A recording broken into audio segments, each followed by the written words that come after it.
Imagine one moment.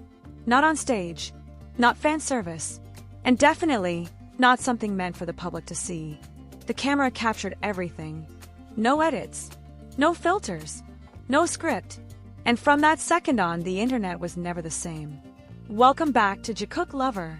Before we go any further, hit like right now, drop your thoughts in the comments, and subscribe so you don't miss a single piece of this unfolding mystery. Because tonight, this isn't just about Jikook. This is about Jikook in their rawest, most unguarded form. And the real question is, are we truly ready to see the real version? The camera caught everything. Jikook unfiltered. Before the explosion, no one expected it to happen this way. There was no dramatic headline at first, no official announcement, no deliberate attempt to shock the world. What appeared was a short, ordinary clip, quiet, almost forgettable at a glance, yet powerful enough to stop millions of people mid-scroll. Within hours, it crossed borders, time zones, and languages, carrying with it an unspoken tension that felt impossible to ignore. It didn't scream for attention. It whispered, and somehow that made it louder. In an industry built on precision, control, and carefully curated images, this footage felt unsettlingly real. The camera didn't zoom for effect. It didn't wait for the perfect angle. It simply existed, recording what unfolded naturally, without warning, without permission. And that is exactly why so many viewers felt uneasy watching it. Jimin and Jungkook are no strangers to scrutiny. For years, every glance between them has been replayed, every smile dissected, every interaction assigned meaning. Fans believed they had already seen everything there was to see. But this time felt different. This was an observation. It felt like intrusion, as if the audience had accidentally stepped into a moment that was never meant to be shared. The first reaction online wasn't excitement. It was silence. Timelines slowed. Comments hesitated. People watched the clip once, then again, then paused it, unsure of what they were trying to confirm. There were no immediate conclusions, only questions hanging heavily in the air. Something about the atmosphere didn't allow for instant celebration or dismissal. Then came the second wave. Screenshots, slow-motion edits, frame-by-frame breakdowns. The internet did what it always does, try to explain the unexplainable. But the deeper the analysis went, the harder it became to summarize what made the clip so powerful. There was no single dramatic gesture to point at, no obvious moment that screamed proof. Instead, there were fragments, subtle movements, unguarded reactions, the kind of details that lose meaning when isolated, yet feel overwhelming when seen together. Some dismissed it as coincidence. Others blamed exhaustion. A few laughed it off, turning discomfort into humor. But many couldn't shake the same lingering thought. Why does this feel so different from everything before? International media outlets began to take notice, choosing their words carefully. Terms like unfiltered, unguarded, and unexpected surfaced again and again. No one rushed to define the truth. There was a shared understanding that this moment existed in a gray area where interpretation outweighed certainty. And perhaps that uncertainty was the spark.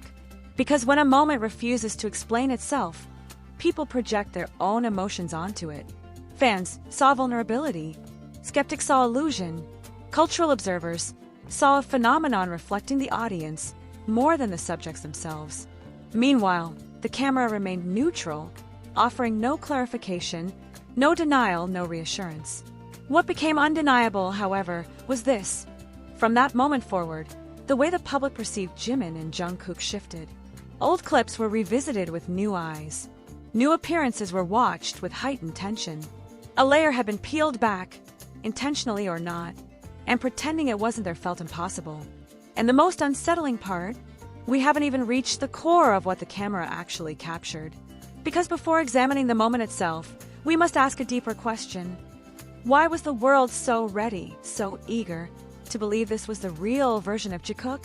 Is this truly about them, or about our collective need to find authenticity in a world built on perfection? And if the camera really did catch everything, what happens when the truth no longer fits the narrative fans are comfortable with? There was no single second where everything exploded. Instead, viewers began to notice a pattern, a series of moments so subtle they almost slipped past the eye, yet emotionally loud enough to linger long after the screen went dark. The camera did not zoom in dramatically, but it didn't need to. What it captured lived in the space between actions. The pauses, the unplanned reactions, the instinctive responses that usually disappear once someone realizes they're being watched. This is where the conversation changed. For the first time, fans weren't arguing about what Jimin or Jungkook did, but about what they didn't do. There was no exaggerated performance, no playful exaggeration, no conscious attempt to control how the moment would be perceived. The absence of performative behavior became the loudest signal of all. In a world where idols are trained to be aware of every camera, that lack of awareness felt startling. Some viewers described an unfamiliar discomfort, not because the moment was inappropriate, but because it felt private. The kind of private that makes you instinctively look away, even though curiosity keeps your eyes locked on the screen. This wasn't the polished closeness fans had grown used to. It was quieter, heavier, more human. As the footage circulated, reactions began to split along emotional lines. There were those who felt validated, as if something they had sensed for years had finally surfaced without distortion. Others pushed back just as strongly, insisting that interpretation was spiraling out of control, that the audience was projecting narratives onto fragments of reality. And in between sat a massive group of viewers who didn't know what to think, only that the moment refused to leave them alone. What made the clip so powerful was not any single interaction, but the context surrounding it. The timing, the setting, the way neither of them appeared to be on. There was no visible awareness of the lens, no immediate correction once the moment passed. The camera simply kept rolling, and whatever existed between them was allowed to exist uninterrupted. This is where speculation reached its most volatile stage. Fans began revisiting years of content, not to prove a theory, but to understand a feeling. Old interviews took on new weight. Casual gestures once dismissed as coincidence were re-examined through a different emotional lens. It wasn't about uncovering a secret anymore. It was about reconciling the image people thought they knew with something that now felt undeniably more complex. Media narratives struggled to keep up. Some outlets framed the moment as a reminder of how easily audiences blur the line between performance and reality. Others cautiously acknowledged the emotional impact without drawing conclusions. No one wanted to be the first to define what the clip meant, because meaning, in this case, was dangerously subjective. And yet, silence wasn't an option either. Because what lingered most was not excitement, but tension. A sense that something had shifted beneath the surface of the fandom itself. Conversations became sharper.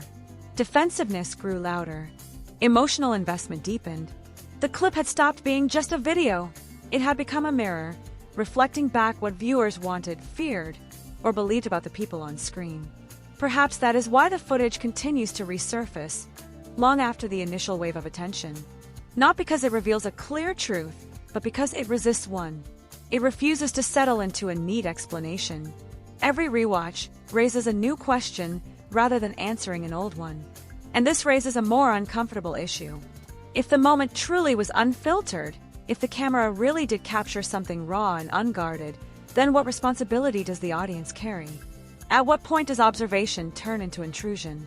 And when fans claim to want authenticity, are they prepared for what that authenticity might disrupt? Because real moments are rarely convenient. They don't align cleanly with expectations or narratives. They exist in contradiction.